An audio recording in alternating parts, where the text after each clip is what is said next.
Kembali lagi bertemu di Erwin Tanjung Channel. Kali ini kita akan membahas tentang masalah pendidikan. Tepatnya adalah orientasi masa depan siswa.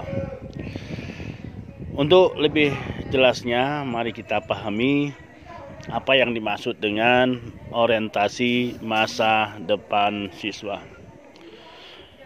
Orientasi masa depan siswa itu dapat kita maknai adalah sebuah sikap yang harus dimiliki oleh seorang siswa untuk menentukan arah yang tepat untuk merencanakan atau merancang masa depannya setelah menyelesaikan pendidikan di SLTA. Nah, oleh sebab itulah setiap siswa itu harus diberi bimbingan oleh guru untuk merancang, mempersiapkan seperti apa yang harus mereka lakukan menjelang mereka menyelesaikan pendidikan di SLTA. Secara umum, pilihan siswa setelah selesai pendidikannya di SLTA adalah pertama melanjutkan ke perguruan tinggi. Kemudian yang kedua itu langsung bekerja, baik di perusahaan atau barangkali bekerja kepada orang lain. Dan yang ketiga adalah membuka wirausaha secara mandiri. Inilah tiga hal yang biasanya secara umum menjadi pilihan siswa setelah menyelesaikan pendidikan di SLTA. Oleh sebab itulah kita sebagai guru harus memberikan bimbingan yang terarah sehingga mereka mampu memikirkan apa yang mereka lakukan setelah selesai SMA. Pada video kali ini kita akan mencoba untuk membuat sebuah format orientasi masa depan siswa. Dengan format yang sederhana ini, maka minimalnya bisa kita mengajak para siswa-siswa kita, khususnya yang hari ini berada pada kelas 12, untuk sejak awal memang berpikir tentang orientasi masa depan mereka. Sehingga mereka punya konsep apa yang akan mereka lakukan setelah selesai dari SLTA ini. Nah, adapun format orientasi masa depan siswa sederhana ini, poin-poin yang harus diisi oleh siswa yang pertama adalah identitas siswa. Nah, tentu dalam identitas ini mereka akan mengisi nama dan kelas mereka. Kemudian yang kedua adalah rencana mereka setelah tamat SMA atau SLTA ini. Seperti yang kita uraikan pada sebelumnya, secara umum ada tiga pilihan mereka. Apakah mereka melanjut ke perguruan tinggi, atau bekerja, atau membuka usaha sendiri, atau dengan wirausaha. Ini poin yang kedua yang mereka isi di dalam format yang sederhana ini. Kemudian yang ketiga adalah alasan pilihan. Jadi mereka kita ajak berpikir setelah menetapkan pilihannya, kemudian minimalnya mereka menyampaikan apa alasannya. Untuk pertama misalnya, apa alasannya memilih untuk melanjutkan ke perguruan tinggi.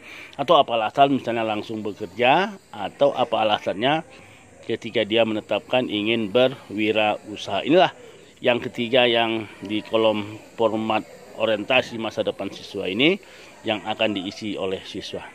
Kemudian yang keempat, ini adalah modal dasar atau kekuatan yang dimiliki untuk mendukung pilihan tersebut. Jadi pada kolom ini siswa kita ajak untuk bisa menuliskan minimalnya dua hal yang menjadi modalnya, menjadi kekuatannya untuk mewujudkan cita-citanya. Misalnya kalau dia ingin memilih melanjutkan ke perguruan tinggi, kira-kira apa kekuatannya, apa modalnya, sehingga dia yakin pilihannya itu tepat. Nah demikian juga kalau dia milih misalnya bekerja, nah apa kira-kira modal, apa kira-kira kekuatannya, apakah dia sudah punya skill, atau barangkali sudah ada tawaran pekerjaan dan sebagainya. Nah begitu juga kalau misalnya dia mau membuka wirausaha, apakah sudah ada modalnya, kekuatannya, misalnya apakah selama ini dia sudah terbiasa berusaha sendiri, atau ada usahanya, dan sebagainya. Nah pada kolom inilah kita minta siswa menuliskan kira-kira modal dasar yang dimilikinya, kekuatan yang dimilikinya untuk mendukung pilihannya. Kemudian bagian yang kelima adalah kelemahan atau kekurangan yang dimilikinya untuk mewujudkan pilihan yang telah dipilihnya. Jadi ini kebalikan dari poin keempat. Jadi poin kelima ini, selain dia punya modal kekuatan atau kelebihan, siswa juga harus bisa mengkalkulasi analisa dirinya, kira-kira apa kelemahan atau apa kekurangan yang dimilikinya untuk mewujudkan cita-citanya. Ya, misalnya kalau ke perguruan tinggi, mungkin kelemahannya, kekurangannya biaya misalnya, atau hal-hal yang lain. Atau kalau misalnya bekerja barangkali skillnya belum ada dan sebagainya.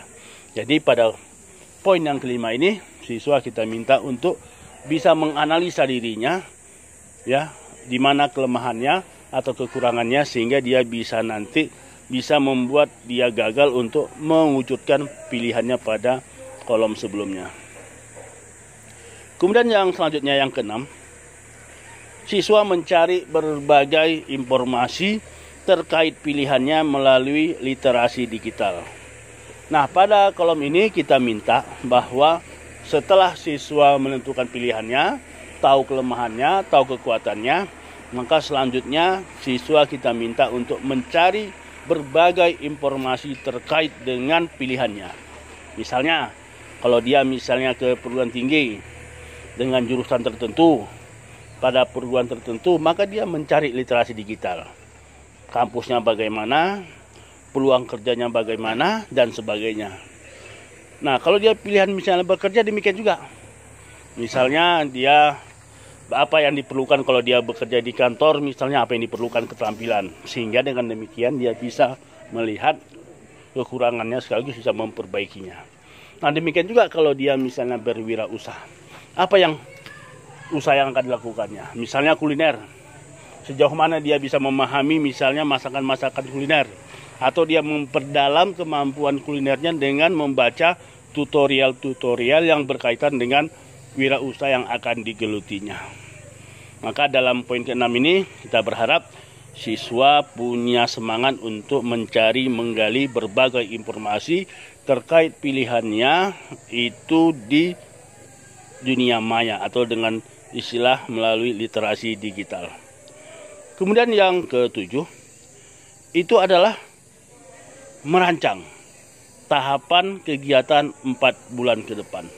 Nah, pada poin yang ke-6 ini kita harap kalau sudah siswa memiliki pilihannya dan dia tahu kekurangan dan kelemahannya, maka poin yang ke-7 ini siswa kita ajak untuk berpikir secara sistematis, karena hari ini dia sudah kelas 12 pada semester terakhir, maka minimalnya dia punya gagasan, punya pemikiran, punya rancangan orientasi apa yang dilakukannya untuk 4 bulan ke depan untuk mempersiapkan agar keinginan dia itu atau cita dia itu terwujud.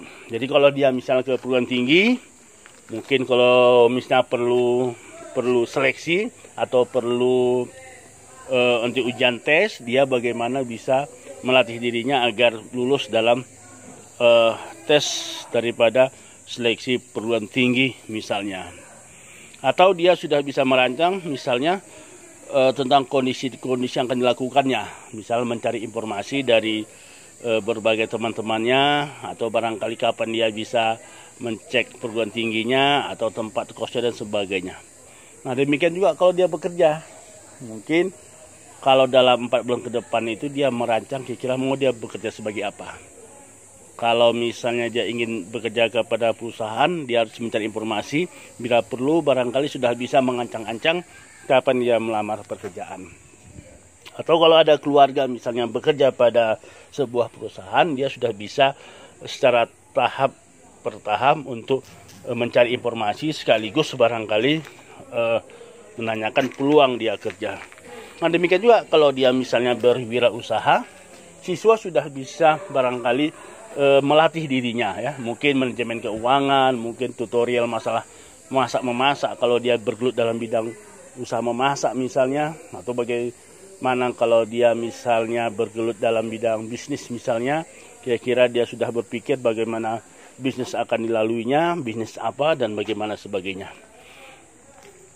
Nah, inilah kira-kira 7 poin yang harus diisi di dalam lembaran format yang sederhana, yaitu format orientasi masa depan siswa. Jadi bagi kita para pendidik, dengan berharap lewat format yang sederhana ini bisa kita melihat arah kemana orientasi masa depan siswa kita. Sekaligus barangkali laporan mereka ini bisa kita pertajam lagi dengan diskusi kepada anak kita terkait dengan rencana dia setelah menyelesaikan SMA ini. Ini barangkali video kita. Mudah-mudahan apa yang kami sampaikan ini bermanfaat bagi kita dan tentunya bermanfaat bagi anak didik dan bisa kita sampaikan kepada anak didik kita. Dan untuk deskripsi dapat dilihat nanti, formatnya dapat dilihat dari deskripsi video di bawah ini. Demikian, mudah-mudahan sekali lagi ini bermanfaat bagi kita semua. Dan jangan lupa untuk diberi komentar, di like dan di subscribe video saya ini.